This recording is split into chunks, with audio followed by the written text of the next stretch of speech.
চলো আজকের আমি তোমাদের সঙ্গে শেয়ার করব আমার বোনের বাড়িতে রান্না পুজোতে কি রান্না হয়েছে। এর আগের ভিডিওতে তোমাদের বলেছিলাম ওদের বাড়িতে পৌঁছাতে আমাদের বেশ অনেকটাই রাত হয়ে গিয়েছিল। তো যখন গিয়ে পৌঁছালাম দেখলাম অনেক কিছু রান্না হয়ে গিয়েছে। হ্যাঁ, আরও একটা কথা বলে রাখি, বোনেদের কিন্তু ইচ্ছে রান্না। তো যখন গিয়ে দেখলাম সমস্ত ভাজাভুজি সব কমপ্লিট হয়ে গিয়েছে।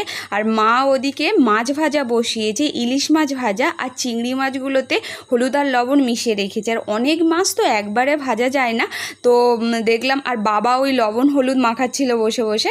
তো আমি মাকে বললাম তুমি একটু ওঠো, এবারে আমি একটু বসছি। তো যাদের বাড়িতে রান্না পুজো আছে তারা জানো এই পুজোতে রান্না করতে গেলে প্রচুর নিয়ম মানতে হয়। তো আমি তাড়াতাড়ি গিয়ে আগে স্নান করে নিলাম, ফ্রেশ হয়ে তারপরে গিয়ে রান্নাঘরে ঢুকলাম।